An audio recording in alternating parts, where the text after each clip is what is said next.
Sa una pa lang na pagkakataon siguro na pag-usapan natin ng impeachment siguro, gagawa na ako ng paraan na itiigil na natin ito. Baka daw 3 milyon lang daw ang makuha na boto. O gadon, ano ngayon? Ang nanguna gadon, PDP Laban. Nako, dumarami ho ang naghahanap dito kay Larry Gadon. Kahapon pa ho natin hinahanap yung mama na yan. Nasaan na ho ba itong si Larry Gadon? Kasi nung kakaumpisa ng eleksyon, sinasabi niya ho na wala mang mananalo dyan sa mga kandidato nito si dating Pangulong Rodrigo Duterte. Solido na daw na mahigit 3 milyon ang mga boboto dito sa mga kandidato ng PDP Laban. Kaso nabaliktad ni isang kandidato ng Partido Federal ng Pilipinas, wala hong naupo bilang senador sa nagdaang 2025 midterm election. Palakpakan ho tayo sa mga kababayan nating hindi na nagpabudol dito sa partido nitong si Marcos Jr. Pero bago yan, sa like at sa subscribe, masaya na ho tayo dyan sa mga gusto sumali sa ating community. Yung join button, nandyan lang ho sa baba. At dito ho sa video na to, alamin ho natin kung ano nga ba yung mga tatrabahuin itong si Senator Rodante Marcoleta dyan sa Senado sa kanyang pagkakapanalo na yan doon sa nagdaang senatorial election. Pero bago yan, dito muna tayo kay Mr. Real Talker. Mr. Real Talker, Gadon. Nako. Balikan natin ang video mo. Yan, balikan natin. Nakakatawa at parang nakakaawa. Wow. Itong proclamation of senatorial candidates ng PDP Laban na pinungunahan ni former President Duterte. Wow. Isipin nyo, napakakunti ng tao. Wow. At considering that this is a proclamation of senatorial candidates. Wow. This will reflect also why maisog rallies in all the parts of the country, yung lahat ng mga maisog rallies nila ay konting-konti lang umaattend. Kasi nga, Magpupunta ka ba ng maisog rally? Kung makapagsalita na ka na konting-konti ang mga umaaten, ano pa nga lang chismis pa nga lang na magkakaroon ng maisog rally. Lahat ng venue doon sa lugar na pinaghihinalaang dadausan ng maisog rally, tinatambakan na sandamukal na mga truck. Kinakausap na yung mga local government official para hindi matuloy yung mga maisog rally. Kasi yung mga kababayan, alam nyo, kung nagtuloy-tuloy ang maisog rally na yan, wala na ho sa pwesto yung si Marcos Jr. Kasi doon sa maisog rally, kino-call out lang naman nun natin yung mga kabalbalan ng administrasyon. Hindi naman nun natin sinasabi na magbitiw ka na, mag-resign, tanggalin niyang si Marcos. Wala ho tayong sinasabing gano'n sa mga maisog. Ang gusto lang natin, magkaroon ng transparency, accountability, peace, security dito sa ating bansa. Kaya ang ano na yan, yung maisog na yan, para sabihin itong si Larry Gadon na wala namang nagpupunta. Ano ho yan? Napakalaking kabalbalan. wala naman talagang suporta. Walang tao ang Duterte. Yan ang totoo niya. Walang tao ang Duterte. Wala. Maswerte na maka 3 milyon yung mga yan. Yung mga kandidato ni Duterte. Anak ng toko, maswerte na daw maka 3 milyon yung mga yan. Naka 27 milyon is Senator Bato de la Rosa, renowned up ko na.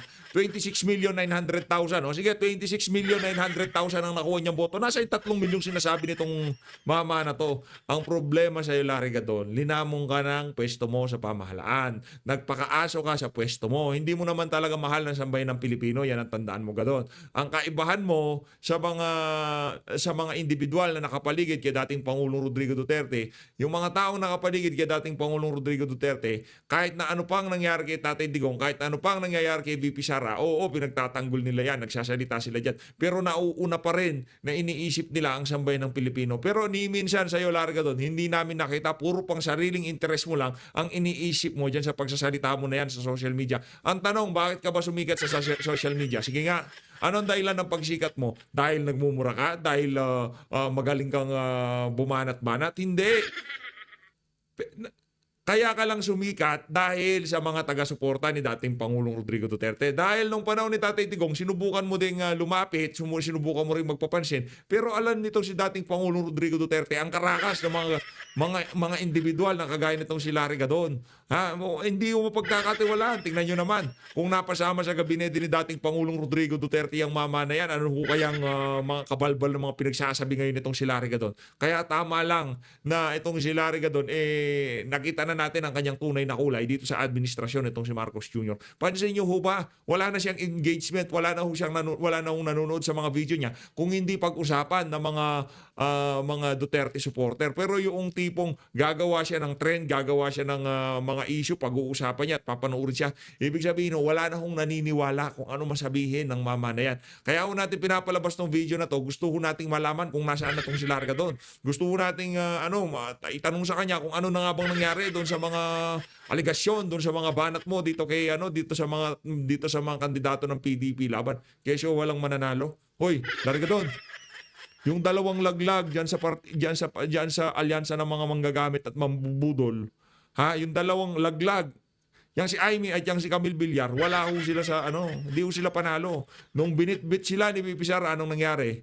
Nagbago ang usapan. Bigla ho silang nakapasok. Duterte na ko yung iba dyan, kaibigan, pero sorry to say, wala kayong tao. Nakakatawa kayo at nakakaawa. Biruin nyo, ang launching ng inyong proclamation ay sa Club Pilipino lamang. Aba, ano yan? Rotary Club? Kiwanes? Lions Club? O PTA? Na ganyan lang?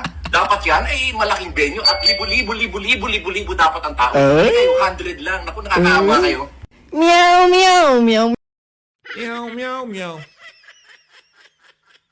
Kagad masyado kasing mapanghusga itong si Larga doon Kesyo Rotary Club, ang liit naman ng venue ng pinagdausan niyo. Ano nangyari sa mga kandidato nila? Ayun, puro talo. Meow. Narinig niyo yan? Baka daw 3 milyon lang daw ang makuha na boto. O gadon, ano ngayon? Ang nanguna gadon, PDP Laban. With 27.1 million. Ay, nako. Alam mo gadon, ang totoong nakakaawa, ikaw. Una, disbarred ka na. No? So, hindi ka na attorney. Sayang naman yung pinag-aralan mo. Tinanggal yung pagiging attorney mo. Pangalawa, hindi ka rin naman nananalo eh. Tumakbo ka nung pagkasenador, talo ka rin. At pangatlo, mas napatunayan namin talaga ngayon na si Larry Gadon ay bobo. Meron ba? Pang-apat, kung hindi ka pagawan ng gawa-gawang pwesto ni Marcos Jr. sa kanyang administrasyon, wala silang paglalagyan sa'yo. Yun ang matindi ho doon Yung poverty alleviation, special assistant to the president. Anak ng tokwa, kung hindi ka pabibigyan ng gawa-gawang, anong ginagawa ng DPWH? Anong ginagawa ng DOLE? Hindi ba nila malaman kung gaano karami mga ipapayo kay Marcos Jr. para maibsan ang kahirapan sa ating bansa? Poverty alleviation special assistant, anak ng tokwa. Ganon. Night na. Isa ka na dun sa mga individual na ika nga tapos pagkatapos ng termino ni Marcos Jr., isa ka na rin sa mga matatapos, ika nga. Dito tayo kay ate, no? Nakita lang ho natin ang video na to sa social media. Gusto lang ho natin ibahagi sa ating mga kababayan kung ano nga ba ang tunay na dahilan. Bakit yung mga ordinaryong Pilipino mahal na mahal itong si dating Pangulong Rodrigo Duterte. Pakinggan nyo Bakit ito mga nga ba kababayan. pinaglalaban si Duterte? Lagi niyong Yan. sinasabi, ang dami inosenteng nadamay. For Aba, yung mga linyahan nitong si Madam para siyang nagbo-vlog yung mga nagluluto ayos to, parang voiceover ba? me Ganon. kasi kung di niyo pupuksain yung mga adik, kayo naman ang pupuksain nila. Take the Yan. risk for better result. Ganun din naman yun. Kung di nila susubukang ubusin ng adik ang uubo sa inyo. Mamili na lang kayo. Sa mga nagtatanong, pati ako naniniwala sa research ng mga anti-Duterte. Natatandaan niyo ba si Aling Sheila? Kung di siya na-booking, malamang kasama siya sa mga research niyo in future. Sinasabi niyo na namang hi si Kitty. Mukhang lasing lang naman yung picture. Apakabayas ninyo. Yung iba nga ngumingiwi na pinagtatanggol nyo pa. Daming nagtatanong. Nako, ikaw naman Sheng. Huwag naman ganon. Ikaw tuloy-tuloy mo yung pagbablog mo yan, Madam, ibang klase. Yung iba nga daw, ngiwi-ngiwi na, pinagtatanggol niyo pa. Hoy, may binabanatan. Mga ensaymada, Italianista vlogger, yung mga bayaran ni Marcos Jr., binabanatan kayo nitong si ate. Ngiwi na daw, pinagtatanggol nyo pa. Ano, baka daw hindi inuuna ni Duterte ang puno ng adik? May mamagising kasi kayo sa realidad. Nagtataka kasi kayo bakit adik at mga pusher lagi ang nauuna. Ang laban kasi ng buhay, hindi patapangan yan. Pagalingan yan. Kung hirap kang masupi lang tindahan, alisan mo ng customer. Kusang magsasarado yan. Ang galing nung ano na, no? Ang galing nung si ate na to. Ha? Hindi mo naman talaga mauubos yan eh. Ika nga, ubusin natin yung mga parokyano nila. Yung mga nagbebenta at yung mga gumagamit. Paburo tayo doon. Kasi kahit ano pang problema ang pinagdadaanan mo, hindi susi ang illegal na droga na yan. Imbis na mabawasan ang problema mo, lalong dadami pagka gumamit ka niyan. Sigurado. Meron kang isang problema. Ngayon gusto mo solusyonan, gusto mo magpalimaglipang, gusto mo relax, ka nga, bumanat ka niyan. Yung isang problema mo na yon, imbis na mabawasan, yung isa na yon, magiging 1 milyon na problema yon. Kasi pagka nalulung ka dyan, iisipin mo na sinong nanakawan mo, saan ka i-score, baka mahuli ka, mapapraning ka. Naku, dami mong problema dyan. Di ba? Yan ang problema pagka bangag ka. Yung mga nasa Malacanang, pagka nawala na sa pwesto yung mga yan, mapapraning na din yung mga yan. Hindi nila malalaman kung saan sila i-score. Nga kung alam mong talo ang pagbira mo sa kanan, di sa kaliwa mo banatan. Bakit mo nga ba pinaglalaban si Duterte? Ayun, doon ako nagtatapos ang dahilan kung bakit pinaglalaban itong si Ate Cute, yang si dating Pangulo Rodrigo Duterte. Dito sa bahagi ng video natin na to, alamin natin dito kay Senator Rodante Marcoleta kung ano ang kanyang mga ilalatag dyan sa pagkakaproklama, pagkakapanalo niya dyan sa nagdaang 2025 senatorial election. Pero hindi pa po tayo tapos sa issue ng Dayan, ha?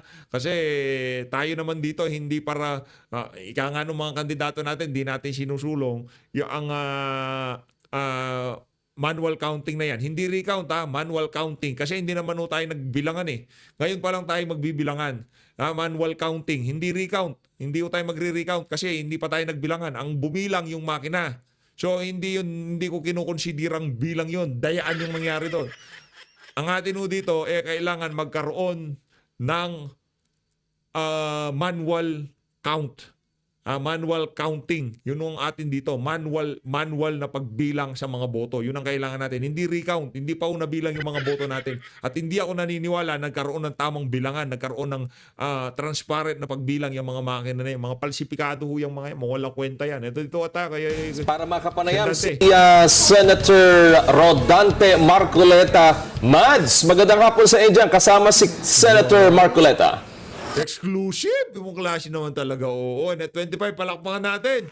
Yan ang mga yung mga interviewan. Siyempre, tipong tayo dyan, kahit hindi tayo membro ng INC, tayo believe sa organisasyon na yan. Ibang klase sila. Nung nagsagawa sila ng malawakang rally nung January, nakita nyo kung gaano ka-organisado, gaano ka-disiplinado. Di ba? Nung sinabi nila na hindi na mapapanalo na nga yan si Rodante Marcoleta, ano nangyari? Nag-top 6 siya. Tinalo niya si Lacson, Soto, Camille Villar, Amy Marcos sa paramihan ng boto. Mahusay mahusay. Kaya ngayon naiintindihan ko na kung bakit pinagkakatiwalaan nito si dating Pangulo Rodrigo Duterte ang INC dahil talagang organisado, sila yung matapat. Sila yung mahusay. Magaling. Pakinggan natin ito, okay? Para makapanayam si Senator Rodante Marcoleta. Mads, magandang hapon sa inyo dyan. Kasama si Senator Marcoleta. Yes, magandang hapon sa inyo, Wedge. Tuwing kasama natin ngayon. Hindi pa ready itong si Sen Marcoleta. Sabi niya, okay na, sige na, diretso mo na. Hindi ko naririnig. Sige, diretso mo na yan. Si Senator-elect Rodante Marcoleta na fresh mula sa kanyang proclamation. Sir, kamusta? Ano pong nararamdaman natin ngayon? Siyempre, masaya tayo sapagkat naihayag natin ang ating... Ako doon na lang ako sa reporter. Kay Ate Chubby na lang ako. Mga reporter ng Net 25 magaganda, si Ma'am Eden Santos, itong si Ate reporter. Gaganda. Magpapasalamat sa lahat ng kinaukulan na sumuporta sa atin. Sen, yung Miro system ayusin na natin. Kung sino man nakahawak ng Committee on Electoral Reform, pag-usapan mo natin ng maigi, magkaroon nun ng hearing in aid of legislation kung bakit ang daming overvote. Kung bakit iba ang linalabas na resibo doon sa binoto ng mga botante. Yun. Alam naman natin kung sino yung pinakamalaking sumuporta sa atin. Hindi ko lang siyempre masabi ng... Sasabihin ko na, mga kababayan nating taga-INC, no? Talagang solido. Nakita ko natin yan doon sa pagtayo nila sa tama. Hindi o dahil suportado nila si VP Sara o kung sino pa man. Ang panawagan nila noong January 13, magkaisa. Itigil lang impeachment. O pinagpatuloy nyo, yan tuloy naging Senator Isko. Wala kayong problema. Nagpatong-patong ang mga problema nyo. Ngayon yung impeachment na nalabas sa sambayan ng Pilipino na talagang nagkaroon ng bayaran. Diyan sa pagpirma ng mga congressman. O hindi nyo sinunod ang kagustuhan, ang gustong mangyari ng marami sa ating mga kababayan. Ilang bumoto ba kay Senator Rodante Marcoleta? Para ano lang, yung 15 million. Kasi ito talaga, diretso to sigurado si Senator Bato de la Rosa. 20 million na Pilipino na sinasabi na magkaisa tayo, itigil natin yung impeachment na yan. Anong ginawa ni Tabalos? Tinuloy. Anong nangyari? Nag-number 1 ang mga kandidato ni dating Pangulong Rodrigo Duterte, nanalo itong si Senator Rodante Marcoleta. Pero malaki-laki yung nangyaring dayan. 16 million, mga kababayan 16 million overvote. 16 million. Paano na lang kung yung 16 million na yun, meron tig-1 boto itong si Atty. Vic Rodriguez. Paano na lang yung majority dun sa 16 million na yun, let's say 13 million, Duterte ang binoto ng mga yan. Malamang sa malamang, ibang letrato ang nakikita natin ngayong mga panahon na to sa mga nanalo ng pagkasenador. Tama, mali? Kaya tayo dito nakikiisa sa panawagan na magkaroon ng manual na pagbilang sa mga boto. Yun. Diretso, pero alam naman ng buong Pilipinas kung sino ang talagang sumuporta para na may panalo po natin ang ating kandidatura. Pag upo sa Senado, ano po yung mga panukalang batas na priority po ninyo? Hindi ko naman itinago yan Talagang gustong-gusto kong maibaba ang singil ng kuryente sa ating bansa at talagang pagsisikapan nating magawa yan sa lalong madaling panahon. Alam kong mahirap yan sapagkat napakarami ang stakeholders dyan at alam natin ang mga babangkain natin dyan. Ngunit alam ko na may pamamaraan naman sa batas at kung makakatulong lahat ang aking mga kasama dito sa Senado, yun naman ang aking inaasahan. Palagay ko makakamit natin yan. Lalong-lalo na yung pangkabuhayan ng bansa natin. Kailangan na natin talaga itong iangat. Marami talagang hirap na sapagkat ang presyo ng mga bilihin ngayon, lalo na ang pagkain talagang hindi na umaabot yung malit na kinikita ng mga pangkaraniwang magagawa. Wedge, meron ding linya ng komunikasyon kay Senator Marcoleta. Baka meron kayong gustong itanong ni Weng? Ang ganda ng talaga itong si Senator-elect Rodante Marcoleta.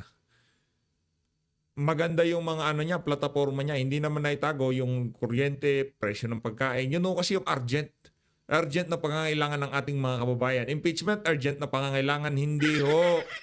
Urgent na pangangailangan dito, presyo ng pangunahing bilihin, kuryente. Yan hong mga importante mapag-usapan ngayong mga panahon na to. Pero nakalatag na yung impeachment. Questionin daw ni Sendante kung yung pagkakalatag na yan, sumunod ba sila sa alituntunin ng impeachment o sa paghahain ng impeachment o marami silang linabag. Kasi kung yung pag-uumpisa ng proseso mali na, lahat ng ginawa nila na yan, puro mali na ho yan. Yun yung atin dito. Kaya kailangan mo nung silipin talaga kung baka nga di nga tayo sigurado kung meron talagang impeachment. Kasi yan si Kong Dante, yan si... Sorry Sir Risen kakamali ako Pero tayo, alam nyo, talagang dyan, mahusay ho yan, no? Yung pagkakalatag ng yung mga ensaymada at talyanista, mga dilawan at mga pinklawan, bantay kayo kay Senator Rodante Marcoleta. Baka inaasahan nyo may impeach itong si VP Sara o matutuloy ang impeachment na yan, maya-maya pala, hindi naman pala, di ba? Dahil maraming pagmamalabis naganap ano niyan, sa pagkaka-impeach ni VP Sara diyan sa House of Representatives. Kaya tanungin na lang natin itong si Congressman Toby Chango. Di naman yan, kumbaga transparent naman yan. Senator, hindi ako sanay ng Senator na siya. Senator Marcoleta, napansin namin kanina dun sa iyong mensahe ay medyo naging emotional po kayo. Pwede ba namin malaman ano yung rason bakit parang emotional po kayo dun sa inyong mensahe? Pansin ko din, medyo ika nga, medyo makabagbag damdamin ng konti yung mga litanya nitong si Senator Rodante Marcoleta doon sa kanyang talumpati. Napanood niyo naman, no, di ba? Hindi na natin ginawa na reaction video. Gusto ko ipasadaan nyo ng isang beses. Ano yun, 12 yun, wala lang si Kiko Pangilinan. Ilinatag ko lahat ng speech talumpati ng mga nanalong senatorial candidate sa kanilang pagkakaproklama kahapon. Doon sa huling video natin kagabi, kung napanood nyo yun ho lahat ng mga sinabi ng ating mga kandidato. Yung mga nanalong pagkasenador sa nagdaang eleksyon. Emotional ba ako? Sa tingin ko, sinabi ko lang yung dapat na sabihin sapagkat nalalaman ko naman kung ano ang kalagayan ng bansa natin. At mas nakararami pa itong gusto na lang, puro akusasyon na lang. Pinakamaganda solusyon. Tulungan, hindi yung hidwaan. Yun ang importante. Di ba? Yang mga ganyang klaseng sana, okay Pagka sincero ang nagsasabi, naniniwala tayo. Yung solusyon, tulungan, hindi lang patutsadahan, sisihan sa kung ano pa man, di ba? Naniniwala tayo pagka yung mga litanya na yan, nanggagaling dun sa mga individual na yung mga lumalabas na salita sa mga bunganga nila, hindi parang nanggagaling sa bubutas ng ilong nila, di ba? Yan mga ganyang klaseng litanya. Pagka yung si Rodante Marcoleta, sinabi niya, dapat kailangan natin solusyon sa mga problema. Kailangan natin hindi turuan. Yan ayon doon sa sinasabi ni VP Sara noong mga nakaraang buwan. Hindi hinayaan nyo na lang sana akong magtrabaho kasi marami tayong problema. Anong ginawa nyo? Yarin lamang nandyan na yan, Sen. Alam nyo na kung gagawin dyan. Ako talaga, inaabangan kong sumalansan tong si Senator Rodante Marcoleta dyan sa Senado kasi hindi ika nga, sa lahat ng naging senador, sa mga nakalipas na kongreso, sa nakalipas na isang dekada, 2 dekada, masasabi ho natin na maihahanay ho natin itong si Rodante Marcoleta, doon siya, kung ika nga, dekalibre. Kalibre 38, ika nga. 30 ka, di ba? Kaya kung ako'y naging emotional man, palagay ko nabigyan ko lang ng emphasis ang gusto ko talaga sabihin. Sapagkat sa pagsisimula ng trabaho para ayusin mo isang bansa, kailangan walang gulo. Kailangan may pagtutulungan. Kapag hindi tayo nag-umpisa sa pagtutulungan, baka kung saan tayo mapunta. Yun lang naman ang gusto kong bigyan ng diin sa aking pagsasalita. Pwede, Grabe, itong si VP noong mga pagpasok ng administrasyon, di ba? Siya, talagang all out po siya. Gustong-gusto niyang tumulong. Gusto niyang, yung unity na pinagmayabang nila, binandera nila nung nagdang eleksyon. Talagang gustong tayuan ni VP. Kaso ang problema, itong mga ambisyoso dyan sa House of Representatives, hindi ho nila napigilan yung kanilang paglalaway. Paglalaway sa pwesto. Paglalaway dyan sa mga matataas na pwesto sa mga susunod na panahon. Kaya ang nangyari, imbis na maisaayos ang unity, maging okay ang unity, nagkanda hendot-hendot ho. Dahil sa mga kabalbalan itong si Tambaluslos. Dahil sa pagiging inggit. Anong inggit-inggit? Kung gusto mong mahalin ka na sa bayan ng Pilipino, magtrabaho ka, kagaya ng pagtatrabaho ng mga Duterte, ayusin mo yung Tacloban, ayusin mo yung Leyte. Gawin mong yung mga kuryente, lagay mo sa ilalim ng lupa. Gurgurin mo yung mga buwang diyan sa Leyte at yung mga nagdudurog. Gurgurin mo. Yung mga nagtitinda ng droga, gurgurin mo. Sa gayong paraan, makikilala ka, mamahalin ka ng iyong mga kababayan na talagang ang mga ordinaryong mamamayan dyan sa Leyte, talagang gusto mo mapangalagaan. Yun ang dahilan kung bakit minahal ng ating mga kababayan. Yan si dating Pangulong Rodrigo Duterte. Tuloy mo ako. Hindi pansarili. Yan ang gusto ko kasing itama. Hindi pansarili ang pagsiservisyo, kundi pagsisilbi sa higit na nakararami. Senator Marcoleta, pwede bang kayo ay maging tulay or bridge para po pagkasunduin ang, sabihin natin, magkakaibang partido dyan sa Senado? Kasi kung patuloy po magkakawatak-watak yan, kahit napakaganda ng mga panukala, wala mangyayari kung pag maglalabanan lang po parati. Oo, ako naman, nakalaan na maging tulay tayo sa pagkakaisa, sa pagkakaunawa lahat ng Ano yan? Pag yan nagsabi ng ako'y naniniwala naniniwala ako tayo dyan. Sincero yan eh. Hindi yan kagaya ni Chis Escudero. Hindi yan kagaya ng kung sino-sino nagsasabi ng pagkakaisa. Noong nanawagan ng pagkakaisa ang INC, pagkakaisa talaga.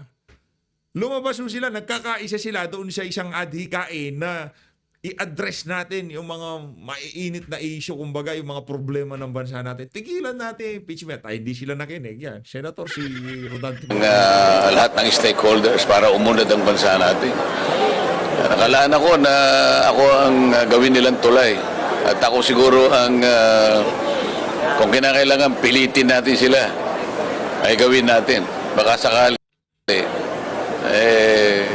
magkaintindihan kami. At doon sa pagkakaintindihan, ang pinakaunang akbang dyan, Sen, maiuwi sa Pilipinas ang aming pinakamamahal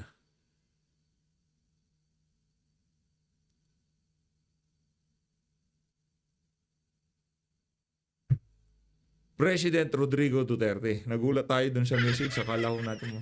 Buti na lang, hindi pala yun. Kaya napatahimik tayo, sabi ko pa, ano nangyari dito? Ay, tama, teka lang. 1, 2. Tama. Di ba? Yung paghilom, pagkakaisa, ang pinakaunang akbang dyan, Senator-elect Rodante Marcoleta, makauwi sa Pilipinas si dating Pangulo Rodrigo Duterte. Sa gayong paraan, mapag-uusapan na natin yung pagkakaisa at kapayapaan. Pero habang nandoon sa daing Netherlands, ang leader ko, namin, at karamihan sa mga kababayan nating nagmamahal sa Pangulong Duterte dahil sa pinakita niya serbisyo sa ating mga kababayan, hindi o magkakaroon ng tapat at tunay na pagkakaisa dito sa bansa na to. Hanggat hindi na uuwi ang presidente namin sa Dahig, papunta sa Davao City. Hanggat hindi nangyayari yon, malabo pa sa sabaw ng pusit na magkakaroon tayo ng ganyang klaseng usapan dito sa bansa na to. At malamang siguro, alam na rin. Kasi yung sugat. Hindi maghihilom yan sugat na yan habang nandun sa Dahig si Tatay Digong. Kagaya ng nangyari dito sa mga Marcos. Hanggat hindi napalibing sa libingan ng mga bayani itong si Marcos Sr., yung sakit ng loob ng mga Ilocano, hindi nawala yan. At ang pagpapalibing na yan, alam naman natin kung anong kadahilanan yan. Hindi dahil doon dahil sa binoto ng mga Ilocano si Tatay Digong. Hindi doon, kasinungalingan yun. Pwedeng sabihin ni Tatay Digong na hindi, mahirap Sa susunod na lang na administrasyon, doon yung papag-usapan. Presidente na yan, magagawa nyo. Yun, kumbaga, yun ang tama, yun ang naaayon sa batas. Kaya yun ang ginawa ni dating Pangulong Rodrigo Duterte. Pero kung yan, hindi labag sa batas ang pagpapalibing kay Marcos Sr., hindi yung gagawin yan ni Tatay Digong. Maniwala ko kayo sa akin, abogado yan.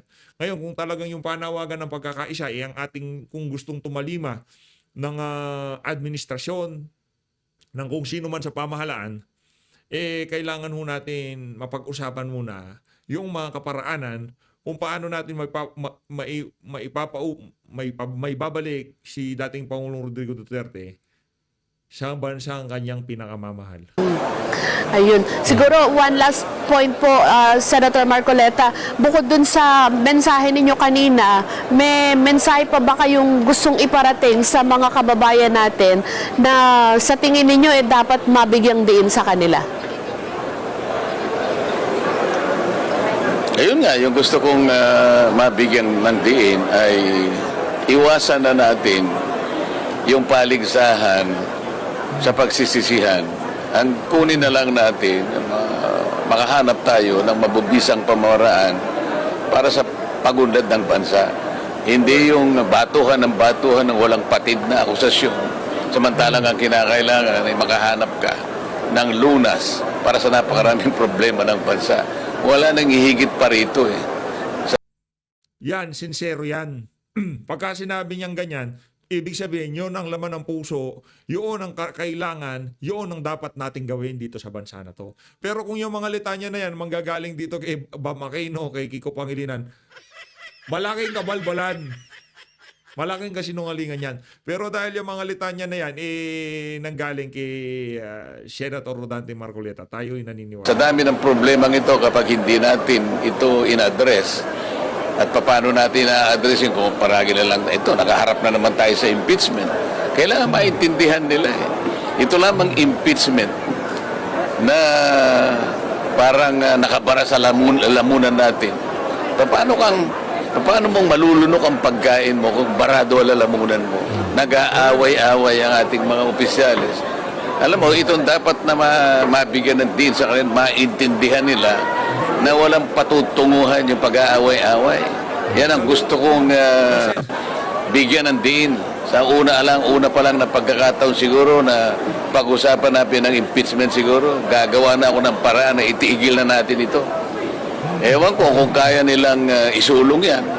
Pero sa ganang akin, doon pa lamang siguro na pag-uusapan ng 20th Congress siguro sapagkat hindi na matatapos sa 19th Congress ito eh. Kapag dating sa 20th Senate halimbawa, magkakaroon na dyan ng diskusyon. Magkakaroon dyan ng debate palagay ko eh. Hindi ko malaman paano nila ilalaban na ang impeachment na isinulong ng 19th Congress ay parang ganun na lamang, itutuloy mo na lamang sa 20th Congress ng walang kaukulang mga batas na maaaring mapagsaligan. Dito lang. Okay, shoutout kay Jinky Luistro ha. Yan ang makakasagupa mo. Tinanggal-tanggal nyo dyan sa mga committee dyan sa House of Representatives. Tinanggal-tanggal nyo sa chairmanship, sa mga membership ng mga committee. Pati dyan sa Committee on Appointment, tinanggal nyo rin itong mama na to.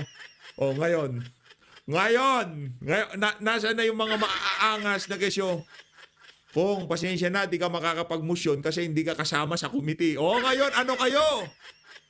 Nasa na yung mga mayayabang na binabanatan itong si Rodante Marcoleta na Senator, ay Congressman, pasensya na, you cannot make any motion because you're not part of this, di ba? Ganon doon nila binabanatan yan hanggang umalis na lang. Kasi pwede naman nung magsalita, kung dumaldal-dal ka dyan sa mga komite, para mailagay lang sa record na nagsalita ka. Pero hindi ka pwede mag-motion kasi hindi ka kasama doon. Pero yung si Senator Marcoleta, nung mga kapanahon na nun, hindi kasali. Magsasalita ako dyan. Hindi ako kasali, hindi. Pupunta ako dyan. Nantaw ko, dadala ako madaming hopya dyan. Bibigyan ko kayo. Diba? Yan ang yan ang mga diskarte niyan eh. Hindi siya kasali sa komite, pupunta siya, magsasalita siya. Ngayon susubukan niyang gumawa ng, ang matindi dito, tatanggalin siya sa committee niya, membership o vice chairmanship o chairmanship o, di ba? Tatanggalin siya. Hindi man ho siya aabisuhan o Rodante Marcoleta, wala ka na ha. Papalitan ka na namin, ibibigay na namin dito kay Joel Chua o dito kay Valeriano, kung kanino mang Poncio Pilato yung committee mo, ha? Walang aso o pusa o wala ka na ha, tanggal ka na namin. Walang ganoon. Magkakagulatan nilang pupunta sa isang komite itong si Rodante Marcoleta. Sa pagkakaakalang, kasama pa siya. Magugulat siya. Magmumusyon siya. Oy, teka, di ka nakasama. Huwag ka na magmusyon. Pamira, di ba? Ang kukups ng mga kasama niya doon. Ang kakapal ng mukha talaga. Sa totoo lang. Ngayon, ito ang tanong. Ace Barbers, Dan Fernandez, Paduano, Abante, nasaan na yung mga maaangas na inaagawan pa ng hopya itong mama na to? Nasaan kayo ngayon? Ay gusto ko nang tapusin. Dito lang kailangan na nating pagtalunan. Dapat mo bang i-turn over sa 20th Congress yung ginawa ng 19th Congress? Yan ang issue dyan eh. Senator Marcoleta, si Wedge po ito, may mga lumalabas sa social media na gusto ho kayong iluklok bigang magiging Senate President ng papasok na 20th Congress. Nako. Sino kaya yung mga nagtutulak? Sino yung mga nagtutulak na yan na gawing Senate President, yung si Rodante Marcoleta? Sino yung mga yan? Magtaas ang kamay. Ano to kayo? Kasama ka pala, PH. Tingnan natin. Pakinggan natin to si Senator-elect Rodante. Sino raw ang magluluklok sa akin? Ako! Parang ipinupush po yan ng kayo po, mga inuuso netizen. Nila, pwede, okay? Yan naman pala di ba? Para maging Sen, SP Marcoleta. Ikaw ang karapat-dapat na maging Senate President. Hindi dahil taga-suporta ka ng mga Duterte, dahil isa kang Iglesia ni Cristo. At ng mga Iglesia ni Cristo matapat. Ang mga Iglesia ni Cristo mapagkakatiwalaan. Ang Iglesia ni Cristo umaayon doon sa tama. Yun ang mensaheng inihatid ni dating Pangulong Rodrigo Duterte sa aming mga taga-suporta niya. Gusto ka namin maging Senate President dahil ikaw ang karapat-dapat. Ika nga, hindi ka magiging aso ng kung sino mang Poncio Pilatong nasa Malacanang. Hindi ka magiging tagahawak ng champagne nitong si Lisa Araneta Marcos. Hindi pwede. Hawakan mo ba champagne? Bibigay mo ba kung sakaling agawin? Yun ang tanong dyan. Sen, ang tanong, kung sakaling aagawin ba sa'yo ang champagne, ibibigay mo. Si malamang sa malamang, ilalaglag mo. Ako, hindi ko bibigay. Senate President ako. Kinukuha champagne ko. Excuse me? Meron gano'n yun. Excuse me? Teka lang, marami dyan, kuha ka. Lagugin mo lahat ng alak dyan. Huwag mong kunin akin. Hindi mo ako tagahawak ng champagne. Takot si Kile. Diba? Takot si Kilay kasi alam niya may kaalalagyan siya. Yun ang problema dyan. Pero itong si Rodante Marcoleta, walang mawawala dyan. Yan sabihin ko sa inyo. Natalo yan ang nawalan ng sambayan ng Pilipino. Kung di siya nakapasok sa Senado, kagaya ng nangyari dun sa mga kasama niya sa Duterte. Yang si Rodante Marcoleta, nagkaroon na yan ng intimate moment sa mga kasama niya dyan sa PDP. Kumbaga nakilati sila nila isa't isa. Kumbaga nagkaroon na sila ng tansyahan kung ano ba talaga yung mga plataforma mo, anong gusto mangyari. Kaya nung bandang huli ng eleksyon, talagang gusto nila magkakasama sila Kasi yung mindset nila, kung paano mapapaganda ang ating bansa. Hindi siya kung ano pa mga kadahilanan na sinasabi ng mga pinklawan, dilawan, mga talyanista, tensaymada. Wala akong katotohanan niya mga yan.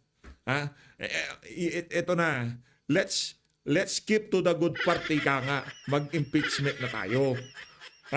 Pagpasok, Sen, privilege speech kagad. Anak ng toko, unang entrada pa lang, wala nang picture taking. Wala nang yung tipong class picture ng 20th Congress. Wala, basura yun. Lang kwenta yun. Pag-apak sa plenaryo, privilege speech kagad. Sabi siguro ng mga tag dito, yung mga kasama niya, hinit mo naman. Sintang init mo naman. Di ba? Tuloy natin. Alam nga naman tatanggihan ko pag niluklok nila ako. Di ba? Wala naman sigurong tatanggi dyan. Meron hong Basta ako pinangangampanya ko to. Pinangangampanya ko maging Senate President. Tapos kung itong si ang magiging Vice Senate President, yung pro tempore kasi hindi nila maintindihan yun Yung Vice Senate President niya, sino ba maganda? Kung saan nakapasok itong si Attorney Vic, no? Hindi. Ang pro tempore niya, si Bato de la Rosa. Yan! Ang ganda ng laban dyan, Brad. Senate President, Vice Senate President, Bato at Marcoleta.